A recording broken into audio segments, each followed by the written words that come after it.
up, Bears? So this is really good right here. Absolutely. Let's do it. Yeah. What up, ladies and gentlemen, boys and girls? It is draft night. We have action.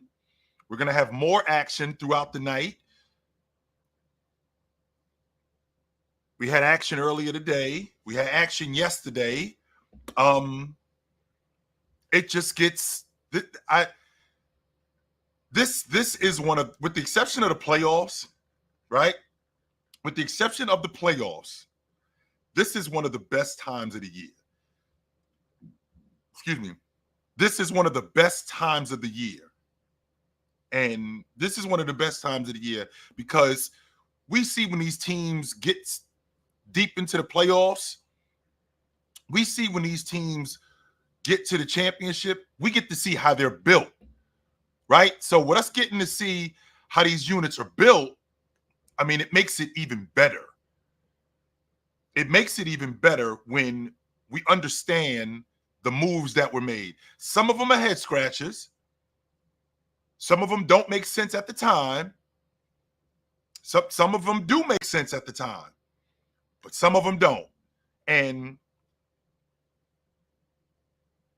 we find out at the end of the year, well, wow, I was wrong about this. I was right about that. I think this was a good move. This was an underrated move. So we'll start with the Knicks and trading for Mikal Bridges. Now, the fact that OG Anunoby, who played 31 games for the Knicks, 31 games he played for the Knicks last season, or this season that just passed. In the 31 games that he played for them, they only lost 5 times. So when he's in the lineup, they win. His versatility is one that's unmatched. There are not many guys who are as versatile as he is. And I value versatility. I care about a guy being able to do multiple things because you get yourself in trouble a lot when you end up with a guy who can only do one thing. Prime example would be D'Angelo Russell with the Lakers. D'Angelo Russell is primarily a bucket getter. Well, when he's not doing that, he doesn't do a lot of the other stuff. So because he doesn't do a lot of the other stuff, that kind of makes him useless. But when you have a guy who, in addition to being able to guard at his position in OG Anunoby, when you have a guy who can also slide over to the 2 spot and guard there, guard the lead guard the 4 spot. When you got a guy who can do that, all right, I can definitely get with that logic. But when you have a guy who, in Mikal Bridges, who I think is a better player, I think he's better offensively. I think he's a better transition player. And I do think that he's a better defender. Now, the idea that Mikal Bridges isn't as versatile as OG Anunoby, that's a bit tricky because I feel like the 4 and the 5 spot change. I mean, the Boston Celtics had Jason Tatum at the 5, right? The Boston Celtics had Jason Tatum at the 5. So the 5 spot changes. And the fact that OG Anunoby, he is versatile where, you know, you'll see him guarding guys like Giannis. But he won't guard guys like Giannis for the entire game. Like Mikal Bridges, right? Like Mikal Bridges or Alex Caruso, like Luka, that's his matchup all night. That's not his matchup for most of the night. That's his matchup all night. And then Mikal Bridges can slide over and cover Kyrie Irving also. And then he can also deal with PJ Washington. Now, he may struggle a bit with Daniel Gafford, sure. But he wouldn't have to cover him for long stretches. The point that I'm making is the versatility that I give up, with OG Anunoby isn't a huge gap. It's not like Mikal Bridges can only guard the 1, or because he's small, he can only guard the 2. No, he can guard the 3. He can guard the 4. He can do that. And in the process of him guarding the 4, he's pretty productive as a defender. Now, as an offensive player, he's got a damn good stop and pop game. OG Anunoby's got a good stop and pop game too. I think Mikal Bridges is better. I think he's a better transition player. I think he's a better one-on-one player. I think he's a better finisher at the rim. And on top of that, he's cheaper. So because he's cheaper, better player, better defender, more durable, the fact that you re-sign, who, by the way, I think OG Anunoby, I think he could have got more from the Knicks. He settled for 212. I want to make sure we clear on that. He ended up settled. He ended up. Do you guys know that I know he re-signed? I get it. It's not like he just did it a minute ago. I know he re-signed. Pay attention. But anyway, like I was saying, I think he settled for that 212. I think that he could have gotten more. He's the one who blinked. And I'm not sure if you guys know this, but in that contract, there's a trade kicker in there. And not only is there a trade kicker in there, which I don't think that they're going to do, you still have from the time you sign a guy in free agency, you still have 90 days to trade him. Now, I doubt that the Knicks are going to do that off the strength that, one, they signed him to that extension, and it's a 15% trade kicker. Now, 15% doesn't really sound like a lot, but I can tell you right now, 15% of $212 million, that's a lot of dough, yo. A lot of dough. But let's get back to what this deal means. I was wrong about them. I was wrong about letting OG Anunoby walk. I thought that the best course of action was to let him walk, because you still have an issue at your 5 spot. I felt like when you got Mikal Bridges, that shored up your OG Anunoby issue. Because whatever you lost with him in terms of versatility defensively, one, I feel like you gained that offensively. And two, I don't feel like the gap defensively, if you think he's better, I don't think it's that big. I don't think it's that big at all. In fact, I think Mikal Bridges is a better perimeter defender than OG Anunoby is an overall defender. So with that being said, why am I going to overpay for a guy when I already have this and a better version of it? The example that I gave earlier was Drew Holiday, Marcus Smart for Drew Holiday. Everything you do, I do it, except I do it better. Now, better player does not mean better fit. That does not mean that. But in this particular situation with Marcus Smart and Drew Holiday, it does. Not only am I the better player, I'm also the better fit.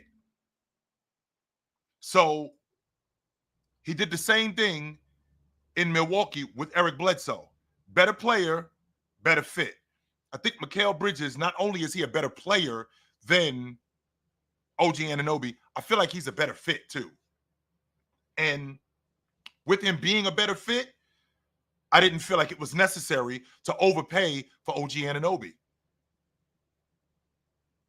Twice in the last 5 years, he's only played 65 games. I know that there were some other circumstances, like he had a death in his family with his father, but we can't leave out other important aspects. Like he missed the entire 19 playoffs. He missed the whole playoffs. Last year, he broke down again.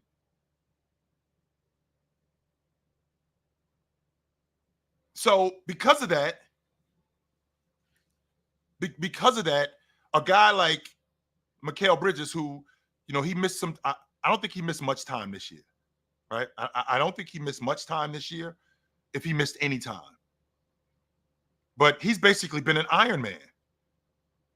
So my vision when they traded for Mikal Bridges was Hart, Alec Burke, McBride, Precious, they all go back to the rotation. I'm starting Jalen Brunson at the 1. DiVincenzo is at the 2. I'm putting Mikal Bridges at the 3, Julius Randle at the 4, and I got to figure out my 5 spot. So the money that I was going to use, on OG, I'm going to use that on my 5. Because I already got Mikal Bridges under contract for 2 more years.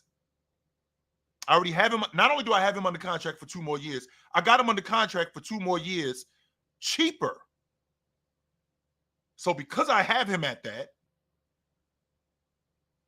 why am I going to overpay for OG Anunoby? And the way that this unit is designed, with Brunson at the 1, with DiVincenzo at the 2, with Mikal Bridges at the 3, with Julius Randle at the 4, and you shore that up with the legit 5-man. I'm not, to be honest with you, I don't know if Hartenstein is a 5-man on a championship contender, a starting 5-man. I don't know that. I'm good with moving off of Mitchell Robinson. I'm straight with that. I'm straight with moving off Mitchell Robinson. I think he's made of glass, and I think that you got the best years out of him already. I'm straight with that. So with that being said, if I think about Hartenstein, who was huge as a backup, right? Who was huge as a backup. It's completely different when we're actually a championship contender. Those two things are not the same.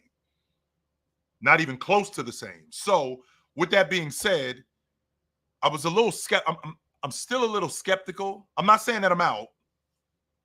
I'm still a little skeptical about Hartenstein as your starting 5-man. I love Hartenstein. Let's be clear about that. I actually think he works better in Oklahoma City. I think he actually works better in Oklahoma City than he does, because they can pay him. One, they can pay him, and he fits that need that they don't have. That dirty work guy on the front line. They don't really need him for buckets. Like with the Knicks, do they need Hartenstein to score? Listen, man, in this NBA, contrary to what you guys might think, in this NBA, you have to have a guy who can score in the post. He doesn't have to be Olajuwon. No, he does not have to be Ewing. He doesn't have to be Shaq. But there has to be, I got to be able to get you the ball. And I have to be able to get you the ball on the box, and you can get me a bucket. Now, maybe that's Julius Randle and Hartenstein is their dirty work guy. Maybe that's the case. I just like them better with Oklahoma City. I think they play faster. I think they're younger. That's not to say that I don't think that he'll be back with the Knicks. I just know from a business aspect, it really doesn't make sense. It doesn't make sense to take less money, because there's no guarantee that I'm going to get this money back. Now, remember, the Knicks can't pay him the max.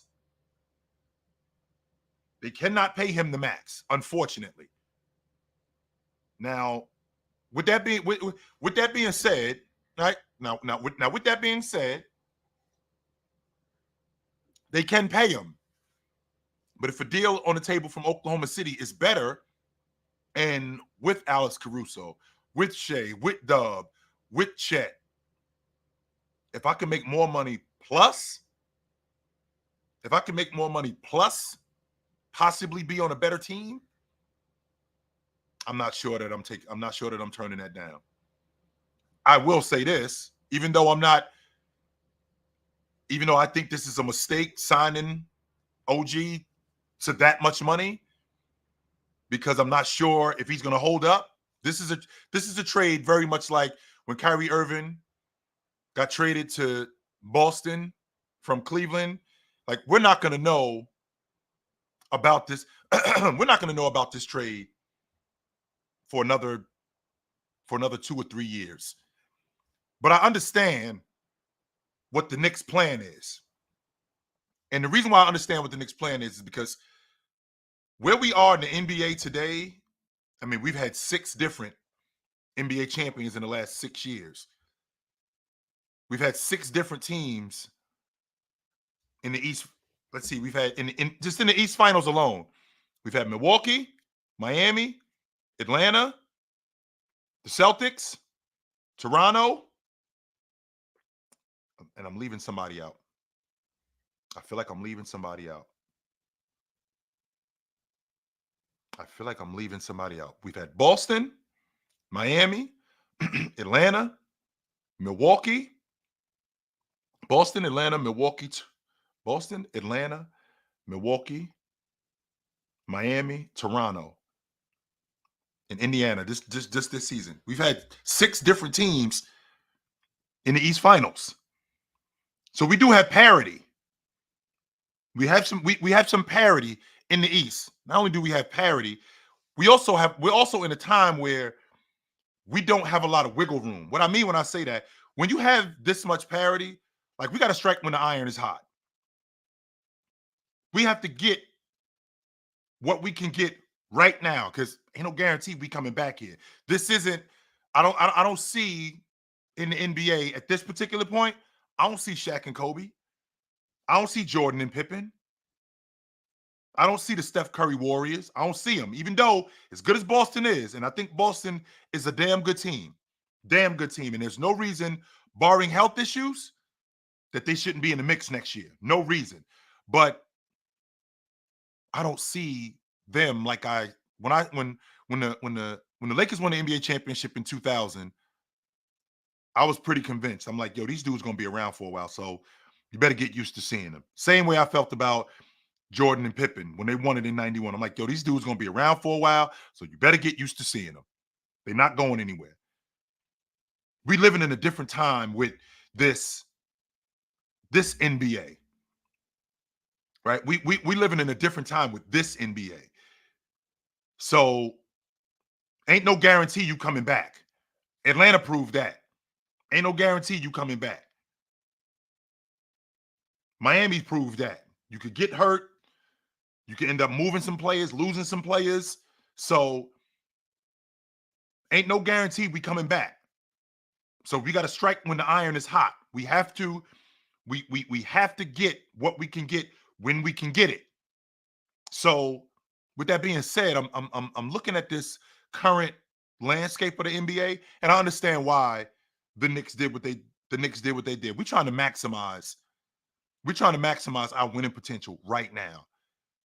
I do think that they overpaid for OG Anunoby, even though I know for a fact that they win more with him in the lineup than they don't. And that matters. I will not argue that matters. 100% that matters. Because when you got a guy that's that versatile,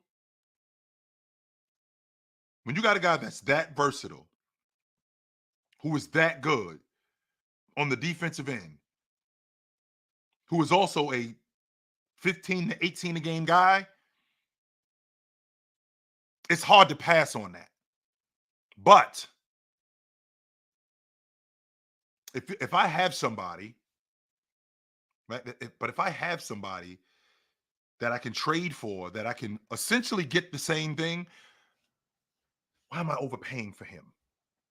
It just doesn't make sense. A prime example is Kristaps Porzingis for Robert Williams.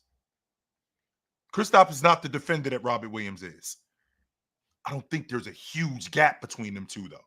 I do think that Robert Williams is better, but I don't think that there's a huge gap. So when I trade Robert Williams for Porzingis, I am giving up some of the defense, but I'm not losing all the defense, right? I am getting some of that defense back, and I'm getting more offense. And on top of me getting more offense, when I extend him, I'm not extending him for probably what I would have had to pay Robert Williams. Now, I do own Robert Williams' bird rights, but I would have had to pay him more. I'm not doing that because fiscally it doesn't make sense. So I'm not a fan of guys walking out the front door. I think from a management from a management standpoint, that's just a bad idea. I don't like it unless you have a situation where you can replace that guy that's walking out the front door. If I can replace that guy that's walking out the front door, then I'm comfortable with it. I'm good. I don't issue with that. If I can replace him. So if I'm moving off of if I'm letting OG walk and I have Mikal Bridges, even though I don't like to let guys walk out the front door, I'm good with it. I'm straight with it. And I see again, I see the Knicks vision because again, when you're in this space here, right? When you're in this space here where you're competing for a championship, and I do think that the Knicks, even though they got beat up, you know, they lost a huge chunk of their lineup, right? They lost a huge chunk of their lineup. I do think that they can challenge for the Eastern Conference Championship. Even before they did this, if OG doesn't get hurt, if Julius Randle doesn't get hurt, if Mitchell Robinson doesn't get hurt, I still think the Celtics beat them, but I do think that I do think that they're a legit challenger for the Boston Celtics. I do think that. So with that being said, now that you've upgraded your roster, because I said this about the Knicks before, being in the East Finals, I repeat, do not make the mistake, which they didn't, do not make the same mistake that the Atlanta Hawks did, the Atlanta Hawks made in 21. Do not make the same mistake that the Portland Trailblazers did in 19, where you sit on your hands and you just run it back, because other teams are going to get better. Other teams are going to get better. Don't think for 1 second that the Celtics is just running it back. They're going to get better. Milwaukee has to get better. They can't come back with what they had. They have to get better. They have to do something with that roster, because they're going to be in the same spot that they was in this season that just passed. Because in all honesty, when I see guys like Giannis getting non-contact injuries, what that tells me is the beginning of the end coming. That's my question. When I see guys like Giannis getting non-contact injuries, it could possibly be nothing, sure, but is this to be? Even though Giannis, I think he's 29. Yeah, 29. I think he'll be 30. I think he'll be 30 this year, if I'm not mistaken. But when I see non-contact injuries, that makes me question: is this the beginning? Are we close to the beginning of the end, or do we still have some years? That's the thing that I worry about. With that being said, they can't come back with the same roster, so they're gonna have to get better. Indiana saw what the Knicks did. They can't just sit on their hands neither. They just signed Pascal Siakam, so that helps them out tremendously. So you have Siakam and Halliburton. So I love that. Absolutely love that. In addition to Halliburton and Siakam, you're going to get Mathurin back. Nesmith is going to be back. I'm good on Turner. I'm ready to move off of Turner. The Miami Heat have to get better. Now, I'm to be honest with you, I'm straight with them moving off of buckets and starting over and building that unit around Bam. I'm good with that. Because I think Bam at 26 years old, I think you got 4 or 5 years with Bam at this level. And when I say 4 or 5 years, I don't mean I don't mean 4 or 5 more years in his prime. No, I think these are peak Bam years. So I think at 26, going on 27, I think I can get 4 more years out of Bam. of this.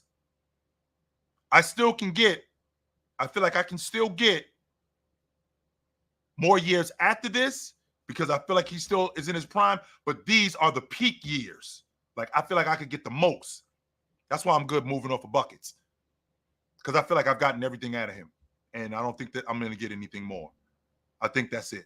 So, with that being said, I say that to say that the Eastern Conference, right? I say that to say that the Eastern Conference, the teams that are in contention, Philly's not coming back with what they had. They're going to get better. They're going to lose Tobias Harris. Embiid's going to come back healthy. I'm out on Philly, and I'm probably in the minority, but I'm out on Philly. I think Joel Embiid is made of glass, and I think that he's still an elite player, but I think that his history of breaking down, that's just going to continue as he gets older. It's just going to continue, and you what you do is you just try to manage it as best you can. That's all you can really do. Just manage it as best you can. I'm out on Philly though, but Philly is going to improve. I'm sure that they're going to do something with their roster. So the Knicks, they can't just sit back and just rest on their laurels and go, okay, we was in the Eastern Conference semifinals, and we'll get Julius Randle back next year, and Mitchell Robinson will be healthy, so let's just run it back. No, we can't do that. Hell no, we can't do that. Plenty of teams have made the mistake of sitting on their hands when they could have gotten better, and other teams have passed them by. And because of that, they end up missing that championship window. That's where that's where it gets tricky. So I was wrong on the Knicks letting OG walk out the front door. I was wrong for that. And I still think it's a mistake, but I'm wrong. Before they signed him, I thought that the lineup, but before they signed OG and they ended up trading for Mikal Bridges, I thought the lineup was Brunson at the 1, DiVincenzo at the 2, Bridges at the 3, Randle at the 4, and we got to figure out our 5 spot. Right? And we figure out our 5 spot.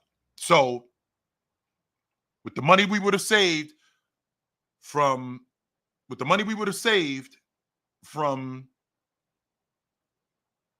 signing OG, we could have gotten a 5-man. I'm already and again, I'm not on the fence when I tell you this, that, and I know it's over already. I still think that the New York Knicks their 5-man, he's in Charlotte. They already screwed that up. So now we have to go in a different direction. Now, what's the plan moving forward with the Knicks? Because, there's some people who tell me that the Knicks should move off of Julius Randle, and I think that's a mistake. Just like I think paying OG was a mistake, I think moving off of Julius Randle is a mistake too. I think that with seeing what this Knicks team did, I feel like they showed Julius that if you get on our page, how much better are we?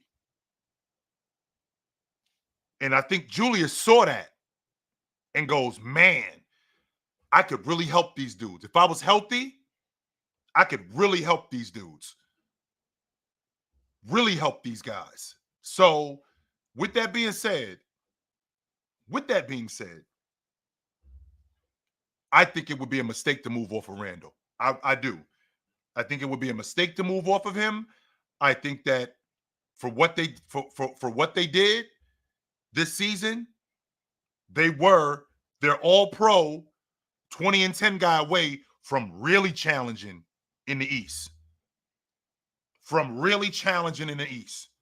And if they bring him back, I feel like I don't think that they move off. I don't think that they move off of Julius Randle. I would be surprised if they did, and if they did, I think that would be a mistake. I do. I feel like that would be a mistake if they did that, and excuse me, they would regret it. I'm confident that they would regret that because one, I feel like Julius at the stage of his career, not only at the stage in his career, but the age that he's at, like they got him on the cheap right now.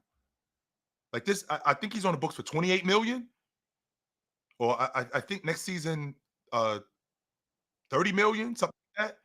That's on the cheap.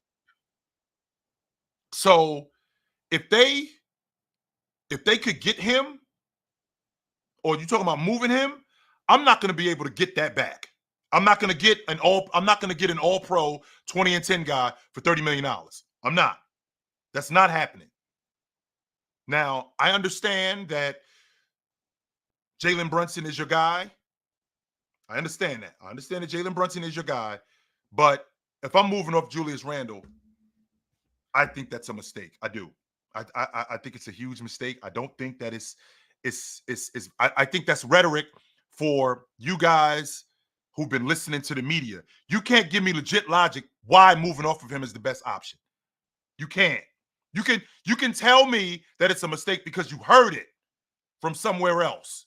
You can't give me legit logic why an all-pro 20 and 10 guy who you didn't have in the playoffs sees what they're doing with the Knicks, sees what they're doing with the Knicks now and going, man, I could help this crew. I might have to change my game up a little bit. I might have to sacrifice a little bit, but I could really help. So if you could give me legit logic why you moving off of him, I'm all ears. But I don't think you can. I don't. So I'm interested to hear what you guys have to say about this. I am. I'm really interested to hear what you guys have to say about this. What up? Chill. What up, sir? What's up, brother? Man, the Knicks pulled off the grand scheme of the decade. Man, they weren't supposed to do this. They were not supposed to be able to not only get Mikal, but keep OG. I know you a fan of the big man, but in this day and age, I think Hartenstein can be serviceable as long as you have that great wing defenders you have with Mikal and OG and Bronson being a absolute dynamo point guard and Minor, that bench. you ain't winning with a serviceable big. You're not. It's not What are you happening. talking about? Who has won the NBA championship with a serviceable Boston big? just won with a serviceable big. Last I checked, Porzingis is not serviceable. But he wasn't playing. He didn't play the majority of the playoffs. Right. And Al Horford is not serviceable. Al Horford at this day and age is serviceable. Al Horford is better than that. No. And he turned it, and on top of that, let's not make it look like Al Horford does what Hartenstein does. Hartenstein doesn't stretch the defense like Al Horford. True. Hartenstein isn't the offensive player that Al Horford is.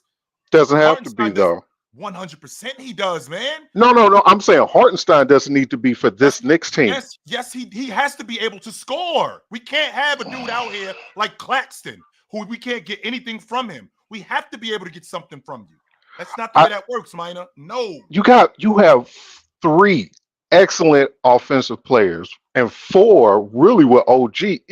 Chill. Your big man doesn't have to be a huge offensive threat. He just needs to be able to get it off the glass, be able to catch the lobs. Yeah. And that's really it. That's really all they need from him. As long as he's rebounding, defending, and blocking shot. Chill. Who's the best big man in the East if Joel Embiid goes down? Who is the best big man in the Eastern Conference? Bam. And I'm gonna be honest with you, Bam is good, but I don't think Miami is gonna be in the Eastern Conference Finals this year. Chill. I don't. Now I agree with you when they meet up with Boston. Could Porzingis pose a problem? Sure. But I need to see him healthy through the playoffs first before I even really give that a thought.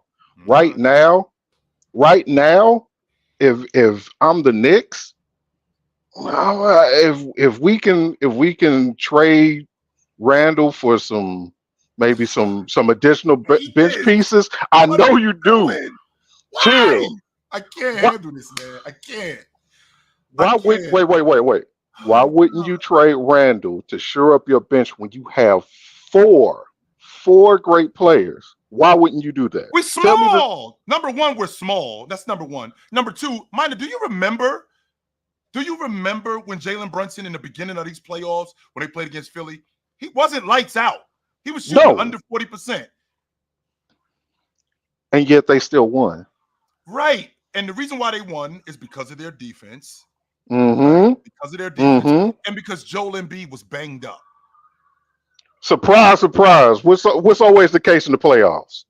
Him being banged up. Bingo. But here's the difference with that, though. Here's the difference. Are you relying on not just Joel Embiid? Are you relying on that for the duration of the playoffs? Chill. What does history say? Come on. What does Wait, history wait, wait, say wait, wait, about wait, wait. Joel Embiid? I ain't talking about Joel Embiid. Take Joel Embiid off the Okay. table. I'm talking about for the rest of the playoffs. Is that what you're relying on? Because this season was an anomaly. This In season what was, and I ain't aspects? talking. I ain't talking about Joel Embiid. I'm talking about You talking your about Knicks. all the I'm, injuries? I'm talking exactly. That's not going to happen on the regular. No. I So that's what you're relying on. And on top of that, y'all ain't sneaking up on nobody. Everybody is on to you now guys. that's the truth. They're Let's be not going clear to about sneak up that. on anybody. That's why. But And the Eastern Conference is getting better. are they getting better? Yeah. Or did Oh the my Knicks? God. Or did wait? Or did Come the on, man. Knicks? Did the Knicks get substantially better? Boston is already great, and then after that, the level of competent GM talent and Mhm. coaching it goes down.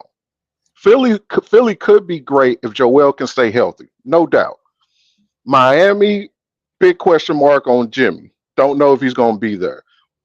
Bucks, we already said they ain't going to do nothing. I'm out on the Bucks as long as they got Doc there. Who's left?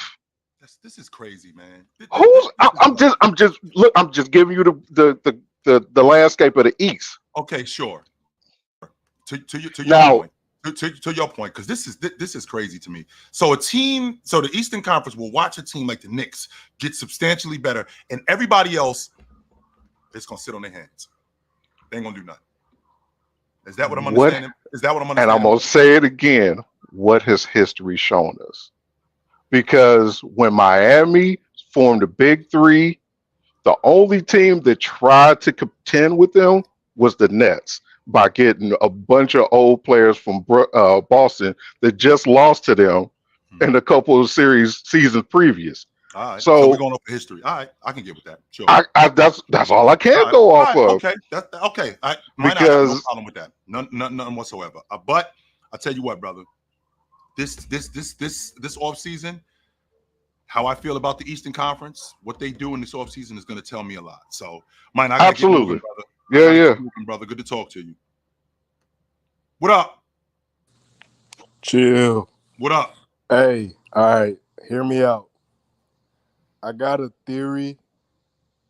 As you know, the NBA is all about relationships, It is. and agents play a big role. They do. Something about the Knicks just ain't sitting right with me for some reason. I don't know with this OG Anunoby deal. Is he real quick before is OG a real max player? Is he a real max player? I Is mean, he for his value, for what he does, there aren't a lot of guys who do what he does. But I do think they got a guy on the crew that does something very similar to him right now. okay? My theory, OG, I don't think this is going to be the roster in the next year and a half to 2 years, and this is why. Leon Rose has ties to CAA. OG's a CAA client. Mm-hmm. They've tried to get Donovan Mitchell last year for a few draft picks, but them CAA and Danny Ainge aren't on the right. So Danny Ainge was asking for the farm, the house, and the whole city, and they said no. So Worldwide West, he got ties with them Kentucky and Villanova boys. Something is telling me Karl Anthony Towns, Devin Booker, those are CAA guys. They have ties to those guys. Karl Anthony Towns is from New York. Something is telling me that they needed to get these assets, give them a good deal to match later for a contract value to cancel out in a trade. And I think Bridges probably stays. I think Anunoby and Randall might be part of a deal in about a year or two for a bigger fish, because New York has always talked about wanting to get a bigger fish, but no one's wanted to come. I think Jalen Brunson has exceeded expectations, but deep down, to lead them to a championship, I think they need a 1A or a 1 option. No downgrade on Brunson. I'm a Maverick fan.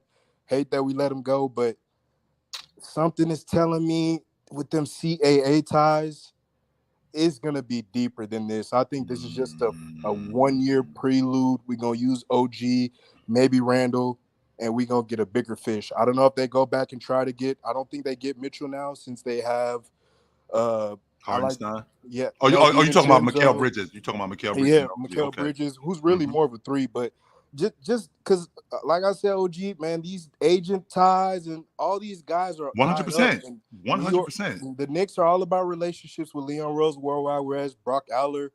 I mean, I like to study more of the background with the NBA and ties, and that runs deep. But something is telling me they're making these deals. They have OG's bird rights, but let me know if I'm crazy or not. You're not. You're not. It's not. You think it's a coincidence that Anthony Davis ended up with the Lakers and he's on Clutch Sports? That's not a coincidence. I mean, there's plenty of teams that have guys who have relationships with teams, agents who have relationships with teams. No, this isn't an interesting theory. It's a legit theory. Interesting is, I didn't think about it like that. No, if you don't know this, you're not in the loop. Yeah. 100%. OGCAA, do you think that Karl Anthony Towns, I know people talk about him and Rudy, do you think Karl Anthony Towns could be another target in a year or so? I did see something came out today how they don't want to go over the luxury and they want to try to keep Karl, but man, that money they can't pay everybody in Minnesota.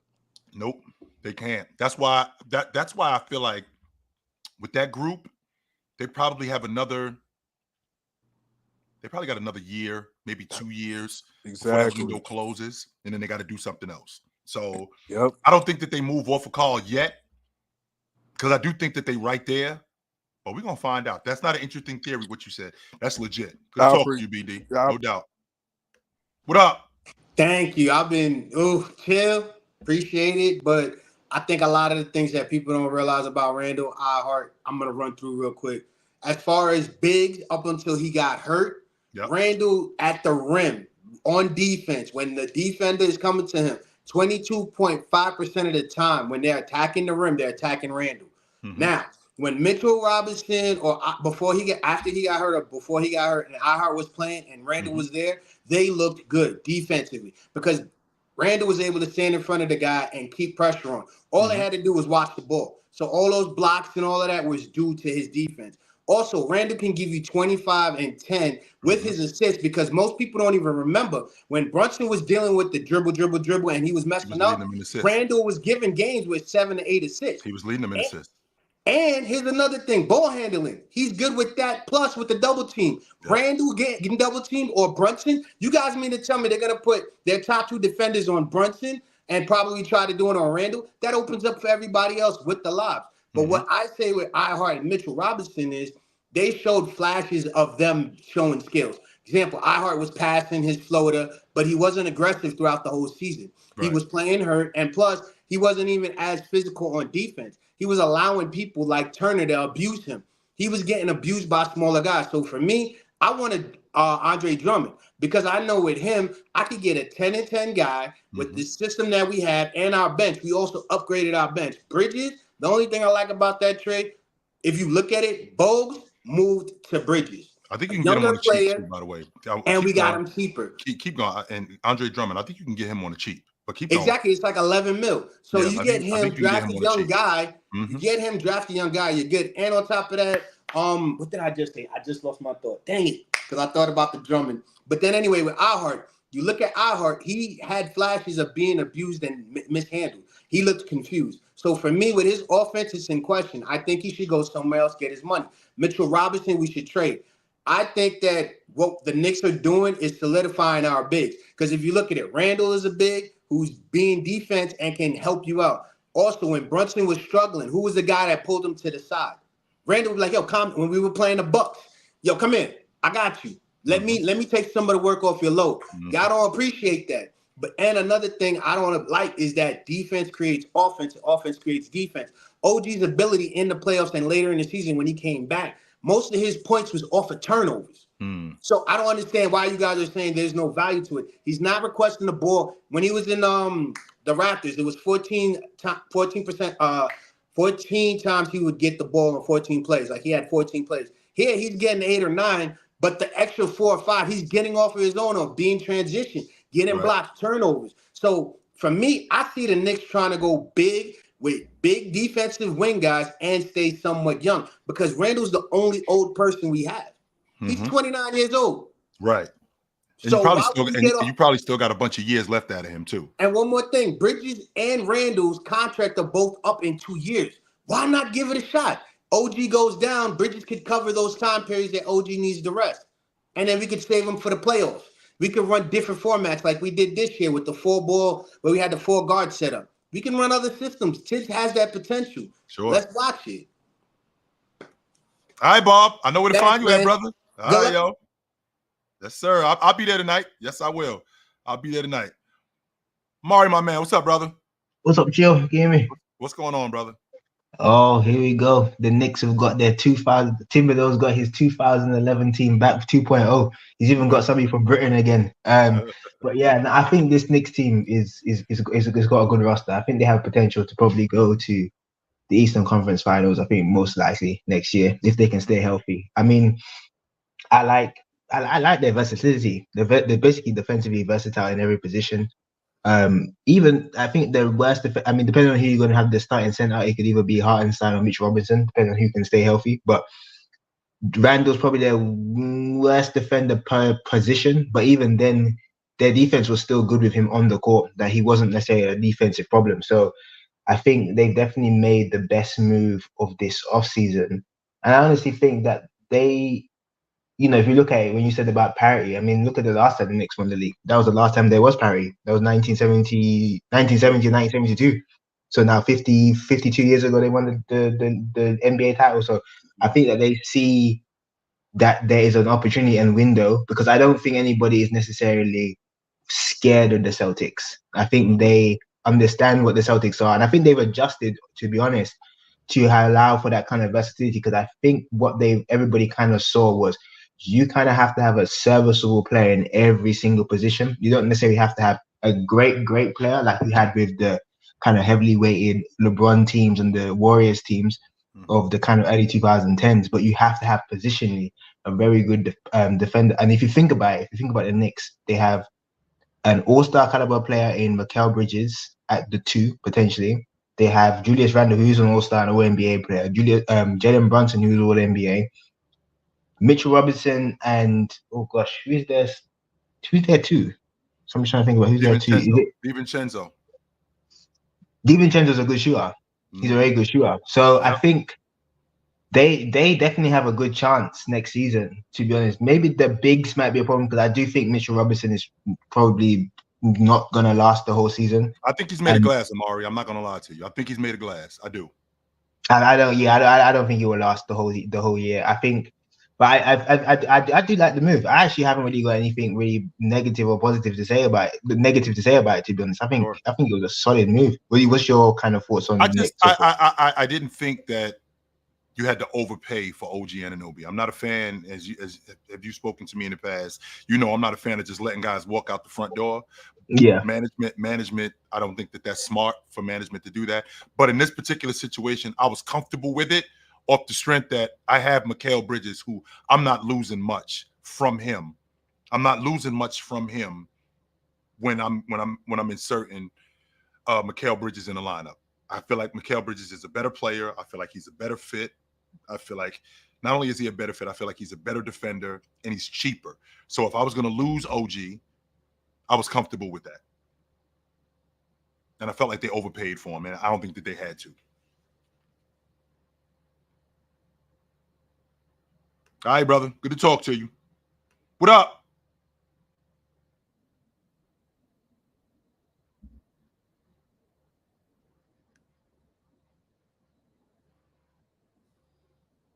Direction, and I know why we picked the direction. In case you haven't heard, Joe Tsai is most likely selling the team. You remember the Koch records? You remember old Koch records? No, KOCH, Oh, records, yeah. So Julia Koch, she put in 15% of ownership of the team. I'm guessing they're looking for another 85. As far as the trade goes, I'm just glad we picked a direction. To be honest with you, bro. No, I'm not turning on my light. It's hot up in here. We just picked a direction. And I just wanted us to go with a direction. However, we are going to re-sign Nick Claxton. He's 24 years old. We're going to sign him to $100 million. And we probably going to most likely, I'm not 100% sure, we most likely going to come off of Cam Johnson and probably get somebody in tonight's draft because we still don't have a pick in tonight's draft. So I'm waiting for the draft to be over to see who the hell we're going to steal out of this and try to put a part of our youth movement. Right. As far as the Tangerines go, letting OG Anunoby basically spork you down for $212 million is ludicrous to me. The Knicks have once again overpaid for a B- player like he did with A+ money. This is back then.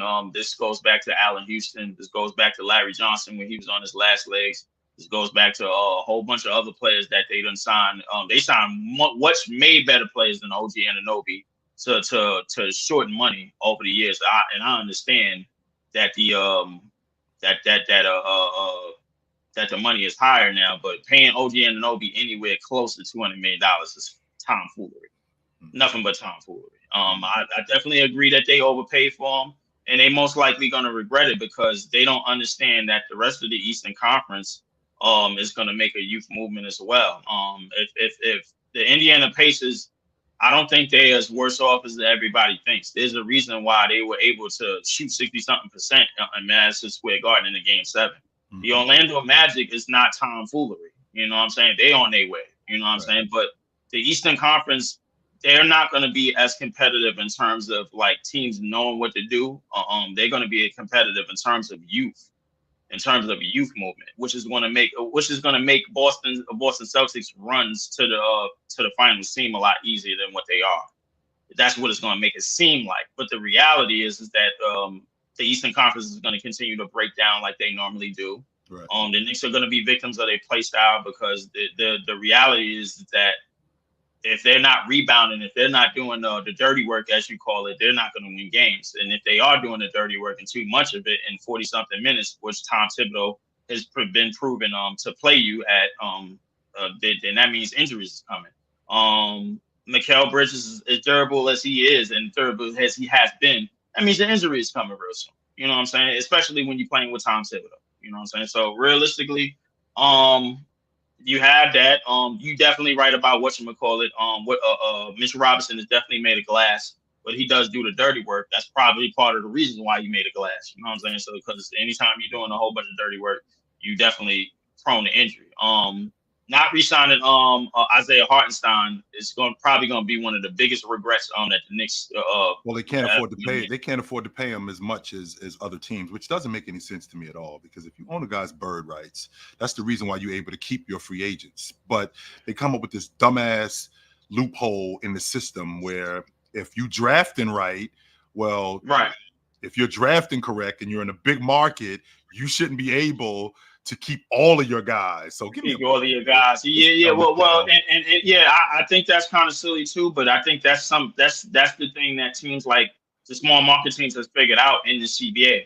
It's one of the reasons why OKC didn't unload their picks, and they still got as many picks as we do. Y'all got y'all picks back though. I think that's good. I think the fact that Brooklyn, we got your picks. We got our picks back from Houston.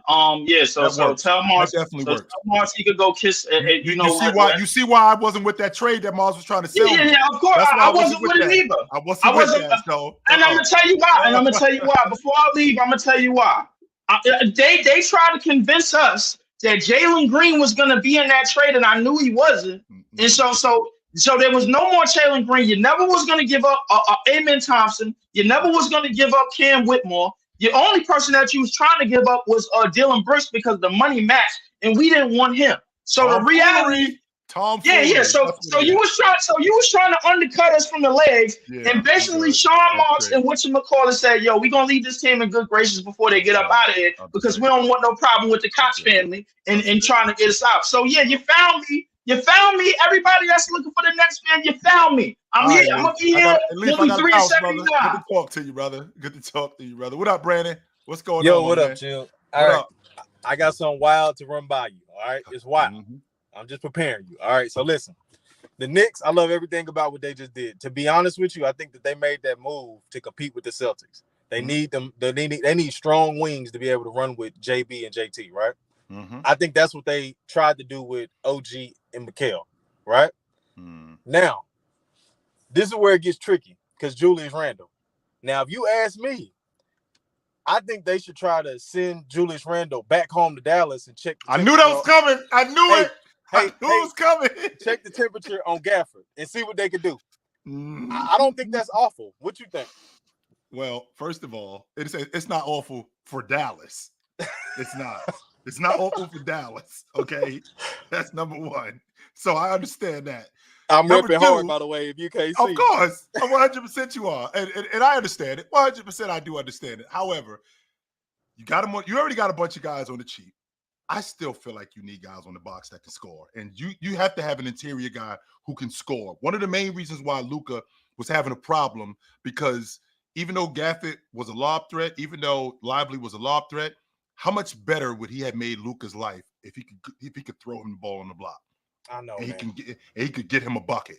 I ain't saying I need a 20 and 10 guy on the box, but how much better does that make Luka's life when you could throw a guy the ball on the block or throw a guy the ball in the mid post, he can go to work and get you a bucket? That opens up your offense way more, man. So Brandon, I gotta bounce, brother. It's good to talk to you though, my man. Absolutely. Neef, what up? Yo, chill. What up? It's Neff, by the way. It's a Hardy. It's all good. Neff. Say it real quick. East is getting tougher. I'm getting scared. You know, I'm a Milwaukee guy. I do know that.